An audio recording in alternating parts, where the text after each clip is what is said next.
collaboration with the Cyprus Mail, this is the Cyprus News Digest with Rosie Haralambous.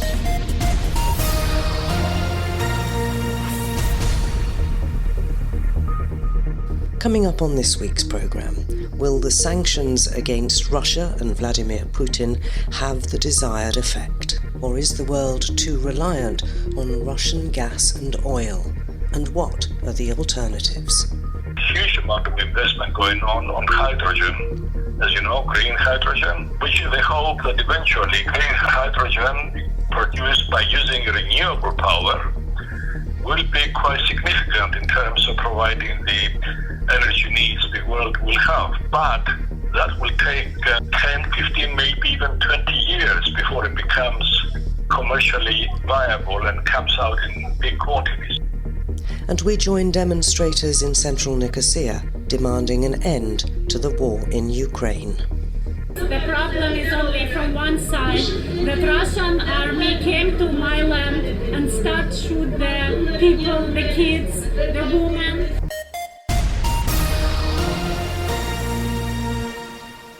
You may recall that we spoke recently to Charles Elenas, who is an expert with the Atlantic Council on energy. We were talking then about the LNG facilities here in Cyprus. But with Russia's invasion of Ukraine dominating headlines across the globe, and the West's reliance on Russian oil and gas for its energy needs, I spoke again to Charles last weekend as events unfolded, and there was talk of sanctions. As with any breaking news story, events have since moved fast, with an increasing number of sanctions being imposed on the Russian leadership. But when I discussed the issues with Charles last weekend, it wasn't clear how far the West was prepared to go. Charles, thank you very much for joining me once again. Now, how do you see this? Because Europe is very much reliant on Russia for its gas and its oil, and I think probably its wheat. And this is going to have a huge impact when the sanctions bite, is it not? It could. And in addition to what you said, it has a huge need of minerals, rare minerals that Russia produces for technology. So, yes, it could have an impact, but both Europe and the United States have been very careful to design sanctions in such that they will not impact these exports, in other words, exports of oil, gas and commodities. So provided Russia doesn't decide to cut them off in reaction to other things, the gas supplies, oil supplies and other things will continue. So far, gas supplies from Gazprom to their contractual obligation, in response to their contractual obligations, are still continuing. But that surely is funding the Russian military and the whole of the Russian invasion of Ukraine. Well, you may think so, but Russia has actually prepared very carefully for this situation. So just to give you some numbers, Russia has so far put together about $630 billion of international reserves, gold, dollars, and so on. And it also has built up a sovereign wealth fund, close to $200 billion. So it has a lot of money to cushion it. And also its sovereign debt as a country is very low. So it has a long way to go before sanctions can get to it, even with reduced exports of oil and gas. What will, if it does go through, and the latest news is that it is probably going to go through, the ban on SWIFT have? I'm not so sure that ban on SWIFT is going to happen because it will impact everybody, not just Russia, but everybody else. And it will definitely impact oil and gas, and Europe needs to be prepared to find gas somewhere else, which is not going to be possible. So I doubt very much that the ban of SWIFT will actually happen. Now, the other thing that I have been reading about is where sanctions elsewhere in the world on oil and gas producers could be having an impact. Why, for example, do we not access what Iran and Venezuela have to offer? Because they've been under sanctions for ages, and although perhaps their quantities aren't on a par with Russia's, it could certainly reduce, could it not, our dependence on so much Russian gas? It could. I mean, we have to set Venezuela aside because their oil industry has deteriorated so badly. It will take a long time to bring them back to where they were before sanctions, even if sanctions are lifted. So I don't think Venezuela will provide an answer in the short term or even medium term. It will take time. Iran, though, is a different ballgame, and you'll not be surprised to hear that the Americans have been pushing these nuclear negotiations, nuclear energy negotiations very hard, and they're not very far from coming to an agreement. And the reason for that is not just Russian sanctions, it's also the fact that the oil price has been very high for some time and is remaining high. And the Americans are very determined to bring it down because it's a political issue within the United States.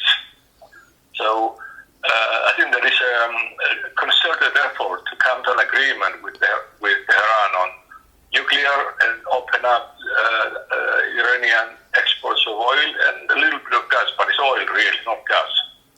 Talking of nuclear, of course, Germany has shut down its nuclear generation of energy. Was that a mistake? It was a mistake. Yes, it was premature. Shutting down nuclear and shutting down coal was premature. You shut this down when your renewables are up to scratch and can take over, can cover the energy lost from shutting down nuclear and coal. Unfortunately, that is not the case. I mean, renewables are good, but they still have this problem of intermittency. And you remember last summer, we had a calm summer, wind speeds were not very high, and they had to use a lot more gas in Europe to make up for it. So that means that you can't rely on wind 100%. You have to supplement it with something else, and that something else is gas. So yes, they did act prematurely, and I'm going to admit it, but as long as they get the Russian gas supplies, then there is no problem, even though energy prices in Germany are some of the highest in Europe now.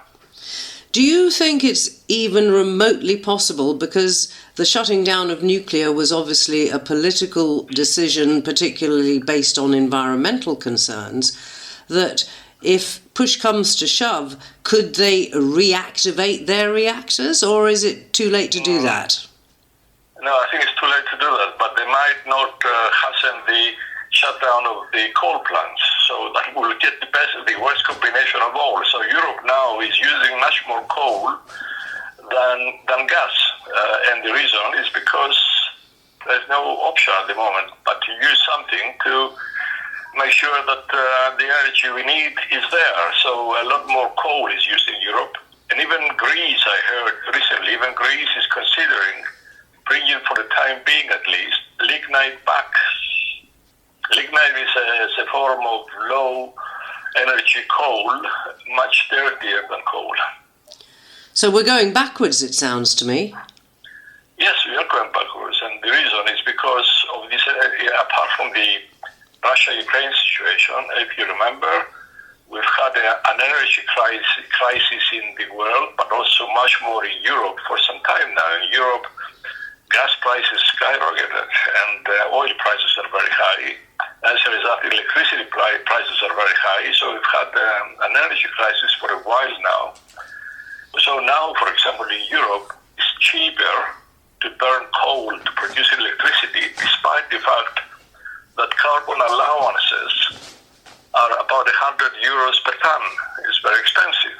Even with that penalty, coal is still cheaper than gas. So in quite a few places, for commercial reasons, coal is coming back.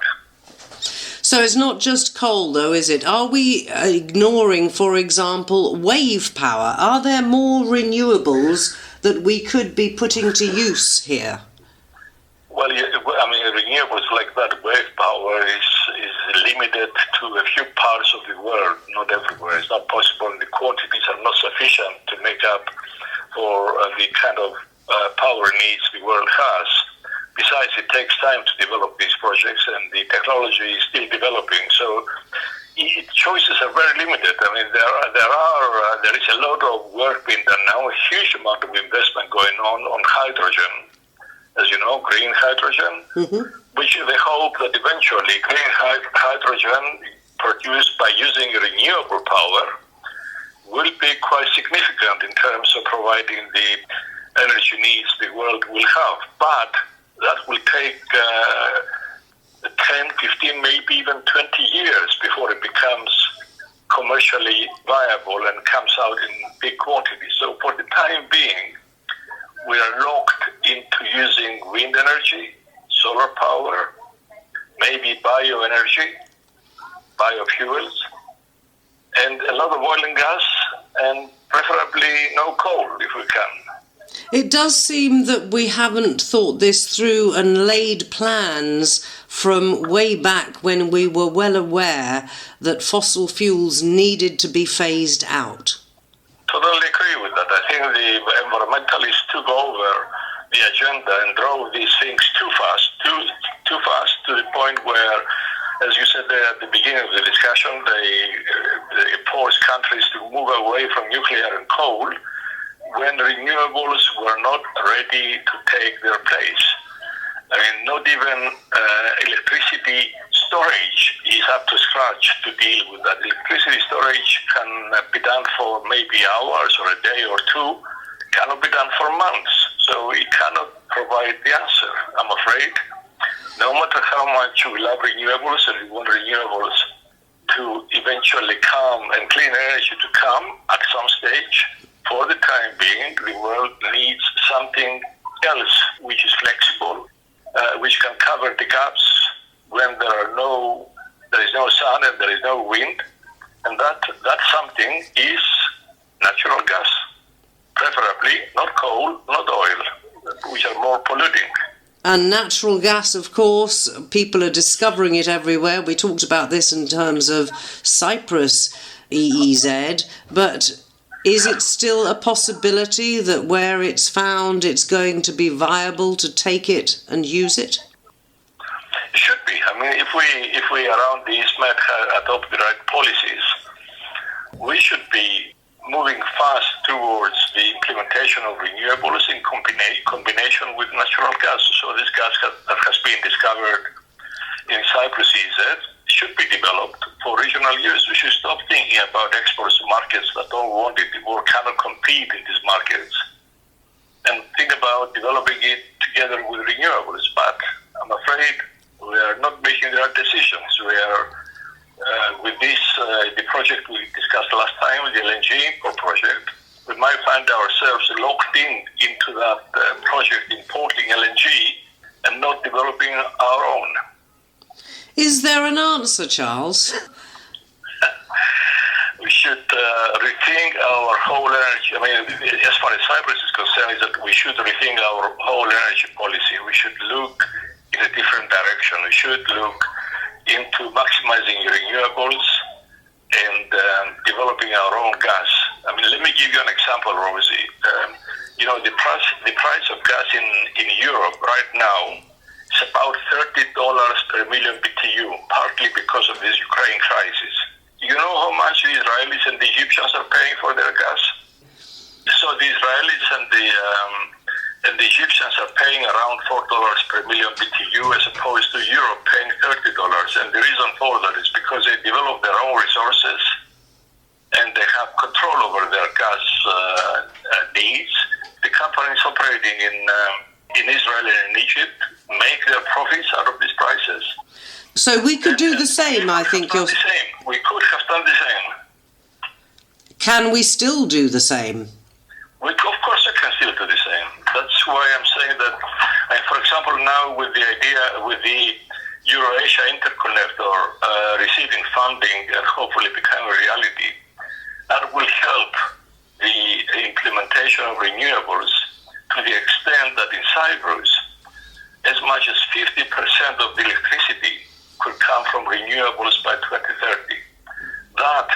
combined with use of our own gas could definitely be going in the right direction.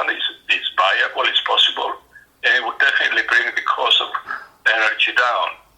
Unfortunately, we're not doing that. Instead, we're not increasing the uptake of renewables to the extent that we should and we could, especially with all that sun.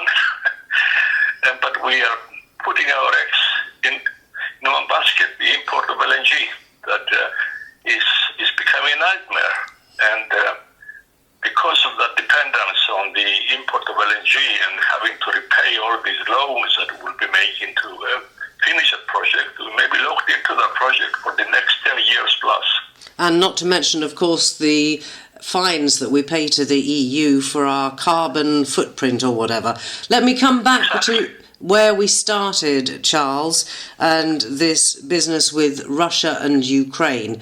Russia has so much gas and oil. Is it anywhere close to running out, or are we all going to be dependent on them for as long as we don't change the way we look at energy? Absolutely. I'm afraid the resources are vast. They still have a lot more potential gas resources. They have the biggest gas reserves in the world, together with Iran and the United States. So their gas is not going to run out. Neither is their oil. They have vast resources. So in the whole world, the three countries with the biggest reserves are Saudi Arabia, Russia, and the United States. If we leave aside Venezuela, which is at the moment is a basket case and will take years to come back. So we'll depend, I'm afraid, on Russia for a long time to come. That's why, so far at least, United States and Europe have been very careful not to apply sanctions that will affect the flow of oil and gas from Russia. So and that includes SWIFT, because if they do anything with SWIFT, that means that payments to Gazprom for the gas cannot go through. As a result, Gazprom will definitely cut supplies. It seems that Putin has the upper hand. We will have to see how things develop. He has the upper hand. He has prepared for all these things. And in addition to that, I don't know if you remember, but he went to China at the start of the Winter Olympics and had an amazing meeting with President Xi. And they released a statement in which, in effect, they're telling us that the world order is changing. Russia and China combined are going to rule the world in a way. That's in their view. And they also said that their friendship and cooperation has no limits. As a result, and in addition to that, they're agreeing now to new pipelines and LNG projects to divert Russian gas to China. So Russia is preparing for the eventuality that Europe may not need as much gas, either because of the Ukraine situation or also because of the switch to renewables. And they're preparing to divert it to China, with which they're cooperating very closely. That's why now, in response to Ukraine, the Chinese have not condemned Russia and have gone against sanctions because of this close cooperation. I think we, the rest of us, should be very worried about that, because that cooperation between China and Russia is good to mushroom, and two autocrats will be dictating what happens to the rest of the world as the United States weakens. And I'm worried about that, because if we look at the United States, we have a huge dichotomy between Democrats and Republicans, Biden on one, Trump on the other.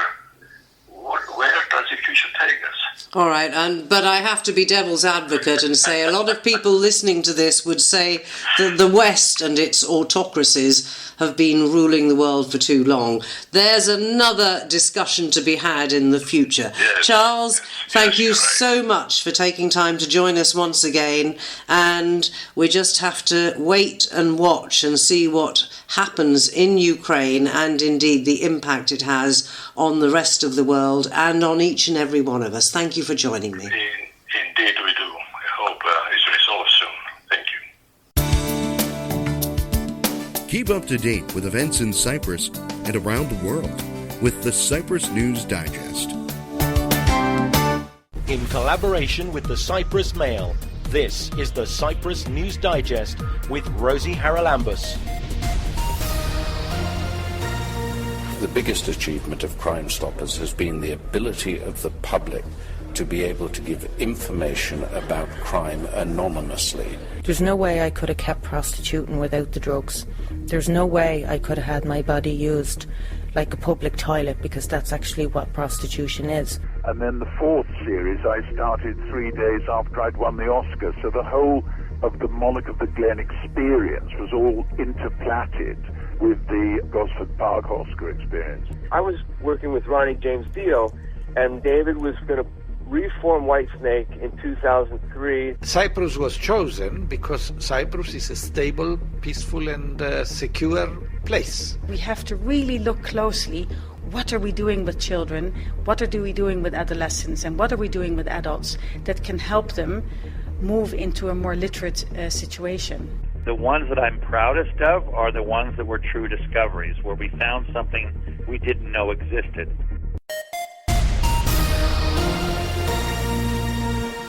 Last Sunday in central Nicosia there was a demonstration against the invasion of Ukraine organised by the Pan-Cyprian Peace Council.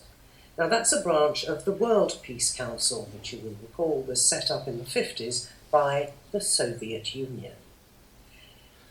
The previous weekend, the same council had staged a demonstration outside the British base at Akrotiri to protest against the arrival of Typhoon jets flown in to be closer to what was happening in the Ukraine. At the time, the council president, Tassos Kosteas, condemned what he called the participation of the British bases in war preparations in the wider region. But back to last weekend's event. There was a large contingent of the Cyprus Peace Council there, and their message once again seemed to be targeting the British bases in Cyprus. It created some confusion among other demonstrators. I thought we were here, they said, to talk or demonstrate about the situation in Ukraine.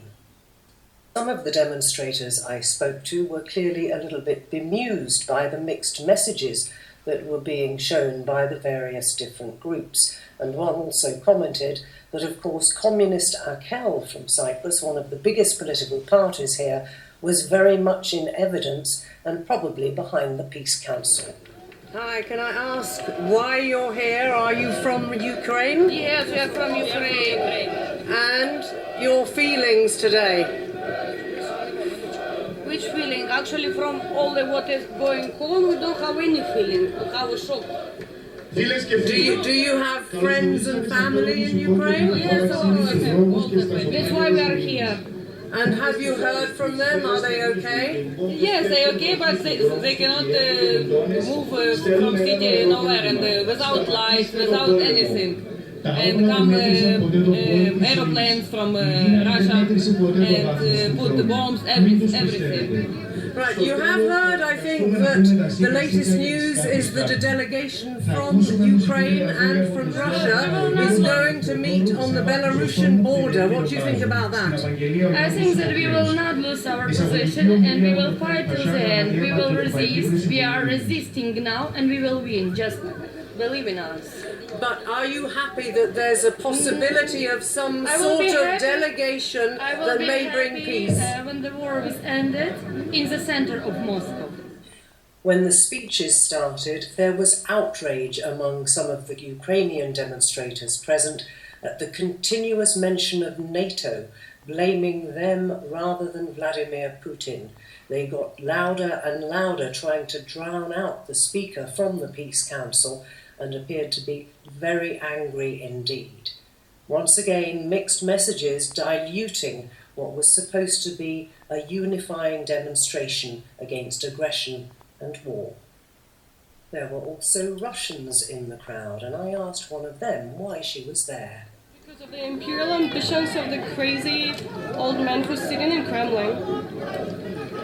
We've just heard a very impassioned speech, I think in a sense blaming NATO for a lot of what has happened, which got the Ukrainians to the right here very angry. What is your thought on that? I just think all the fault is on Putin, who's doing this crazy, unjustifiable war. Are you in touch with other people in Russia, and what do they think? Because it's not very clear from what's being allowed to come out of Russia whether or not the people on the street in Russia are behind Putin or they're not. I would say people in Russia are hostages, either of propaganda, and they support Putin and they agree with the war, or they understand the situation that this is unjustifiable war, that this is invasion to Ukraine, but people are afraid because of the authoritarian, bloody regime that Putin has built. So if you go out to the streets, you can be detained, you can be sent to jail. The Ukrainians were furious. You're very angry, I see, at some of the messages that have been coming across the microphone. Why? Yes, because it's not true, because the problem is only from one side. That Russian army came to my land and start shoot the people, the kids, the women, and from Putin only. It's not the NATO that's the problem. It didn't begin now. It began in 2014, its second invasion. In 2014, Ukraine wasn't how built to conquer. 2014, Ukraine wasn't approaching NATO, and Russia invaded its annexed territories and started begin war in Donbass with about 14,000 people.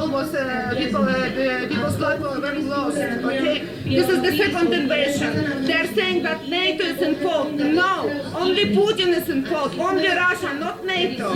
Not NATO. We want NATO to come and to help us, to secure us from that crazy madman, which is Putin. He lost sense. He's not normal, and he bringing all his sadist problems into Ukrainian people.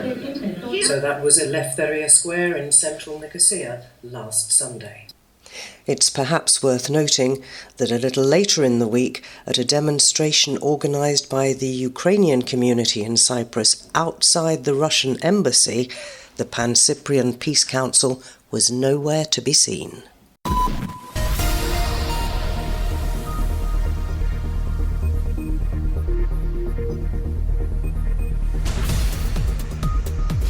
Well, that about wraps up this edition of the Cyprus News Digest. Many thanks for your company. Hope you'll join me next week. Till we meet again, take care and God bless. Bye-bye now.